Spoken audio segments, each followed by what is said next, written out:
Les faits se sont déroulés hier à Schiltigheim, près de Strasbourg. Un policier municipal a été blessé lors d'un refus d'obtempérer. Il a été percuté par un adolescent de 17 ans qui circulait sur une moto non homologuée. Maureen Bajac, Kélian Yousfi et Laurence Clopierre. À vive allure, cette motocross percute un policier municipal. Le conducteur se relève, prend la fuite. Poursuivi par l'agent, il est rapidement interpellé.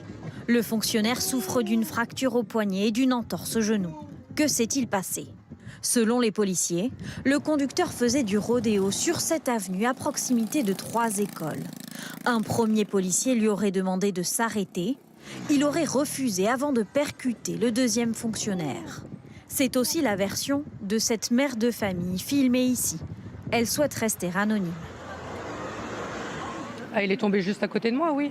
Sur le coup, j'ai eu peur, j'étais choquée, étonnée de voir ce qui se passe. Est-ce que vous avez eu l'impression qu'il est ralenti, qu'il essaie de freiner ou ralentir? Je sais pas si vous allez faire sur ça. Non, il essayait pas de... Non, il essayait de s'enfuir.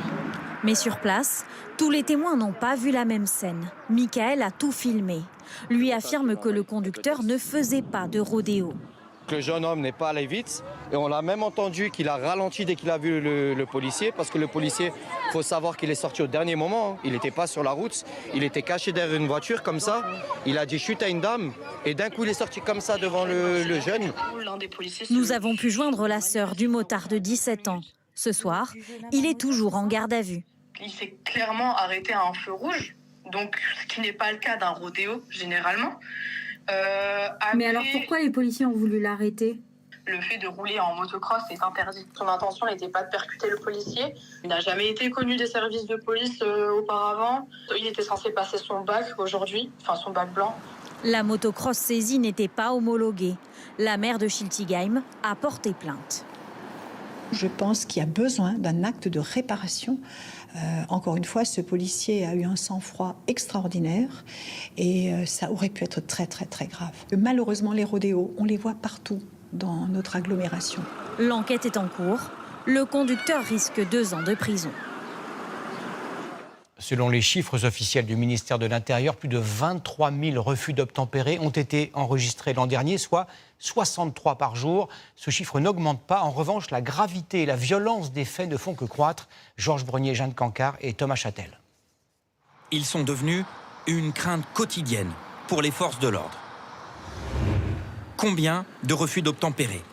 En France, 1 toutes les 40 minutes, d'après les forces de l'ordre. Entre 2016 et 2021, le nombre de refus d'obtempérer a grimpé de 12%, avec un chiffre record de plus de 27 000 infractions cette année-là. Leur nombre a légèrement baissé ces 2 dernières années. Qui sont ces mises en cause? Dans plus de 9 cas sur 10, il s'agit d'hommes. La plupart ont moins de 30 ans.